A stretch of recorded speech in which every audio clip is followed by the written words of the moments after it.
Hello viewers, আসসালামু আলাইকুম। কেমন আছেন সবাই? আশা করি ভালো আছেন।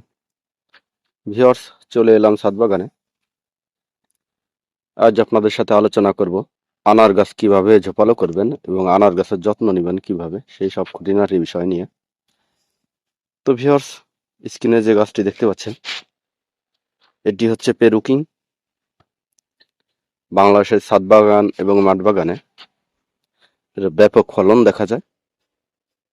এটি খেতেও সুমিষ্ট, বীজ নরম। বিশেষ করে এর ফুলের দিকটা কিন্তু দেখতে অনেক সুন্দর লাগে এবং একটি একটি সৌন্দর্যপূর্ণ আনার। আপনারা চাইলে একটু পেরুকিং জাতের আনার ছাদ বাগানে রাখতে পারেন। তো আমার এই ছোট গাছ, এটি গ্রাফটিং এর চারা 8 লিটার টবে রোপণ করে দিয়েছি। 8 লিটার টবেরও হাফ ড্রাম মাটি দিয়ে দিয়েছি। সামান্য কিছু মাটিতেই কিন্তু অলরেডি দেখতেছেন ফুল ও ফুল দিয়ে আসছে। আমি এই ছোট গাছে ফল নেইনি। গাছটি কিন্তু ছোট টবে বেশ ঝোপালো হচ্ছে। তাই ঝোপালো করার জন্য আমার আরো কিছু কাজ করতে হবে। আমি এই ছোট গাছগুলোকে ফল নিব না। তো সে কাজগুলো কি? কাজগুলো হচ্ছে আনার গাছের এই যে ডালগুলো দেখতে পাচ্ছেন, এই ডালগুলো কিন্তু বড় হবে না। তাই এই ডালগুলোকে আমার প্রুনিং করে দিতে হবে। এই ডালগুলো আমার প্রুনিং করে দিতে হবে যেন গাছটি উপরের দিকে ওঠে। এই যে দেখতে পাচ্ছেন, এই লিকলিকে ডালগুলো আমাকে অবশ্যই প্রুনিং করে দিতে হবে। তো এই ছোট গাছে অবশ্যই ফল নেওয়া যাবে না, তাই এই দেখতেছেন কত ফুল, এইগুলাও কিন্তু আমি কেটে দিব। এই গাছটাকে প্রথমেই সুন্দর একটি শেপ দিতে হবে। এই শেপ যদি আপনি দিতে না পারেন তাহলে কিন্তু আপনার আনার গাছের কোনো সৌন্দর্য থাকবে না। তাই যে এখান দিয়েও আমি কিন্তু কোনো ফুল এই গাছে আপাতত রাখতে চাই না, তাই এগুলো আমি সবই কেটে দিই। তো আপনারা চাইলে পেরুকিং জাতের আনারও ছাদ বাগানে রাখতে পারেন, আর নিয়মিত এগুলোকে প্রুনিং করে রাখবেন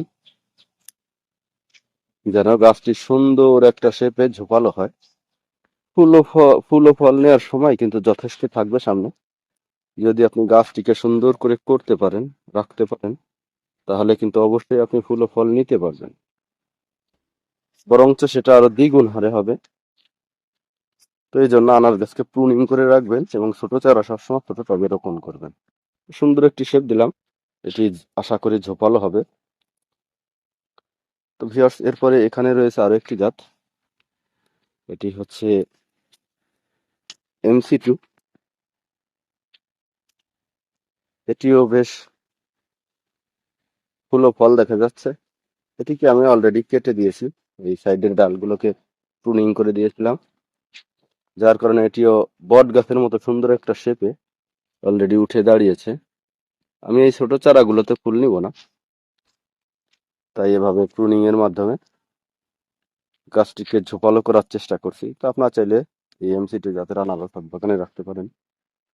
এখানে রয়েছে একটি গ্রানাডা, দেখতে পাচ্ছেন ফুল ও ফলের কোনো কমতি নেই, কিন্তু এইগুলো ফুল ও ফল আমি রাখবো না, এই জন্য এইগুলোকে আমি ঝোপালো করে দিব। ঝোপালো বলতে আমি প্রুনিং করে দিব, প্রুনিং এর মাধ্যমে ঝোপালো হবে। তো আপনারা চাইলেও ছোটখাটো ডালগুলোকে এভাবে পিঞ্চিং করে দিতে পারেন, প্রুনিংও করে দিতে পারেন। এখানে রয়েছে আরো একটি জাত, এটি হচ্ছে এভার সুইট। অলরেডি দেখতে পাচ্ছেন একটা ফল অলরেডি কিন্তু সেট হয়ে গিয়েছে। এই দেখতে পাচ্ছেন ফল সেট হয়ে গেছে, ফুটো আছে। তো এই গাছগুলোকে আপনারা প্রুনিং করে দিবেন। এই যে আনার গাছের যে যে ডালগুলা নিচের দিকে গেছে, ওইগুলা কিন্তু বড় হবে না, এগুলো প্রুনিং করে দিবেন। উপর থেকেও প্রুনিং করে দিবেন। প্রুনিং করে দিলে আপনার গাছটি কিন্তু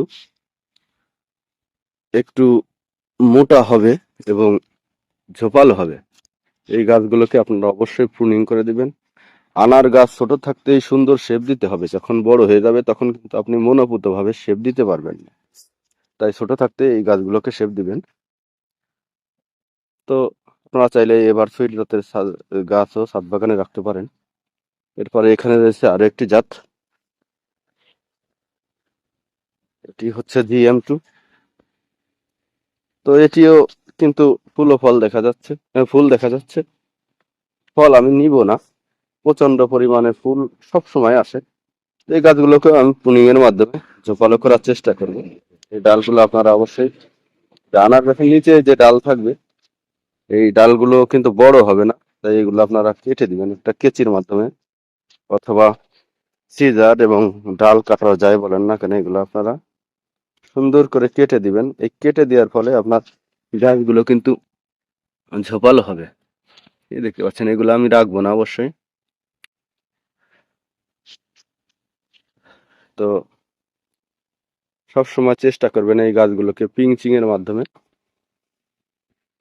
ঝোপালো করার জন্য। যখন বড় হয়ে যাবে তখন কিন্তু আপনি এইগুলোকে আর সুন্দর শেপ দিতে পারবেন না। তাই গাছ যখন ছোট থাকবে তখনই আপনাকে সুন্দর একটা শেপে গাছটিকে নিয়ে আসতে হবে।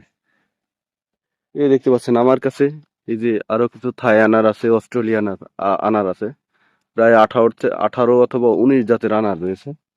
এগুলা পর্যায়ক্রমে আপনাদের সাথে শেয়ার করব। তো আপনারা চাইলে এভাবে আনার গাছের পরিচর্যা করতে পারেন। এই ডালগুলোকে যদি আজ আপনারা কেটে দেন, ভবিষ্যতে এই গাছটা ভালো একটি শেপ নিবে এবং ভালো মানের ফুল ফল দিবে। এই দেখতে পাচ্ছেন আনার গাছের এই এই ছোট, আপনি যদি মনে করেন আমি ছোট ডালগুলো কেন কাটবো, তাহলে কিন্তু আপনার গাছটি খুব ভালো একটা শেপে আসবে না। তো আপনাকে অবশ্যই এগুলা কেটে দিতে হবে। আর বিশেষ করে আনার গাছের ছোট যে ডালগুলা নিচের দিকে গেছে, ওগুলা কিন্তু আপনি যত বড়ই হোক এগুলাতে খুব বেশি ভালো কিছু আশা করা যায় না, কারণ আনার গাছের ডাল কিন্তু লিকলিকে যে ডালগুলো নিচের দিকে হেলে যায় ওইগুলা কিন্তু বড় হয় না, আর এগুলা কিন্তু খুব বেশি বড় ধরনের ফলও হয় না। যদি গুটিয়ে পড়েও হয়তো পুষ্টির অভাবে এগুলা ছোটই থেকে যায়। তাই চেষ্টা করবেন সবসময় ডালগুলোকে একটা স্ট্যান্ডার্ড শেপ, একটা স্ট্যান্ডার্ড মানের রাখার জন্য। তো ভিউয়ার্স, আজ এ পর্যন্তই। পরবর্তী ভিডিও পেতে অবশ্যই চ্যানেলটি সাবস্ক্রাইব করবেন। ধন্যবাদ সবাইকে, ভালো থাকবেন সব।